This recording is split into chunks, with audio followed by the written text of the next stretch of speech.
Hi guys, today I'm going to be talking about Joseph Campbell's monomyth and the hero's journey from my own point of view, relating it to something I've actually just recently read.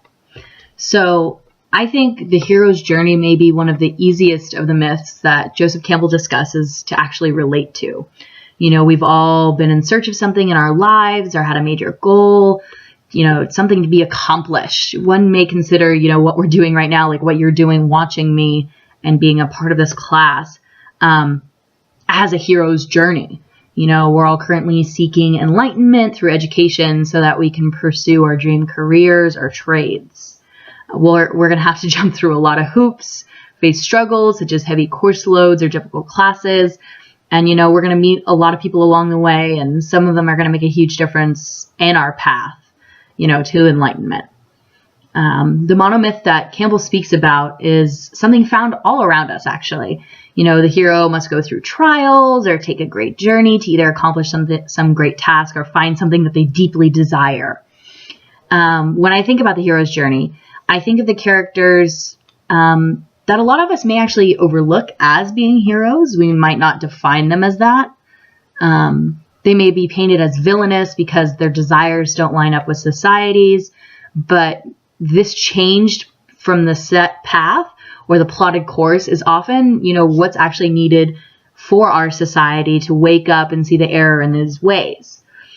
A lot of times we look at people who have different desires or different needs, as being bad because they don't follow with the group. But my idea of a hero is someone that changes our belief in that, what is right, what is wrong. So a book I actually recently read is a perfect example of this. Artemis by Weir is set in the future where the moon is a vacation spot for the rich masses of the world. And, it's also home to a small amount of people who are originally from Earth, who are either basically craftsmen, the poorer people, or the elite who live in these like massive mansions inside of the enclosure on the moon. Jazz, or Jasmine, the main character, is a porter who goes through deliveries coming into the moon, and she's also the only smuggler in Artemis. She brings in contraband for her high-end clients and has, figured out a way to sneak all the goods in. One of her clients is Tron, who's incredibly wealthy and has a plan for Jasmine to help him. And basically what he wants is a new source of income.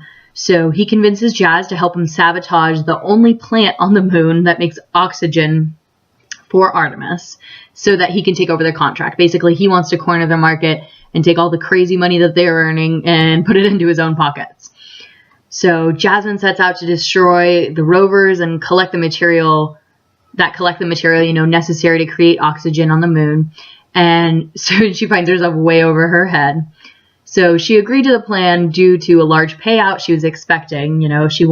She's basically living in squalor, lives in her apartment is smaller than a closet. She can't even stand up in it. She doesn't want to be rich, but she wants to be well off and not have to worry about money. But after Tron is murdered, she finds herself the next on the hit list, and she must figure out who's behind the killings and stop them before they can come for her and her family. Though the original driving reason for committing the crimes is purely monetary, throughout the story, Jazz finds herself becoming more of a warrior for justice as she learns, of the dirty dealings happening within Artemis and the people who run it. Jazz's story is a perfect example of the hero's myth to me because I feel it brings new air into the timeless tradition. Her original goals are far from noble, and her motivation was not exactly pure of heart. Yet in the end, she finds herself sacrificing her well-being and even her life at one point, for those who live within her community on the moon. She loves her community and she wants to take care of it. I think this story can remind us that not all heroes actually begin as one, that they're all unique, even though they're all in search of something or on a path. I think it proves that us as humans, we can change for the better and become improved versions of ourselves. We're not stuck ever as who we're born or who we've become. We can always improve. This theme also touched me when thinking about, what Campbell says about us not having myths of our own, that we're demythologized.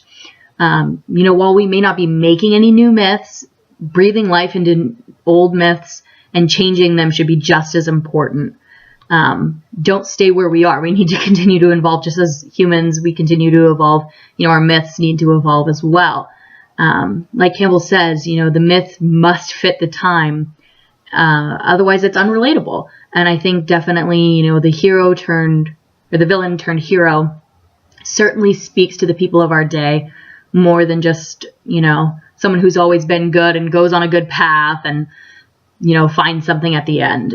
We want to see redemption because that's something that us as humans want to see in ourselves. Thank you guys.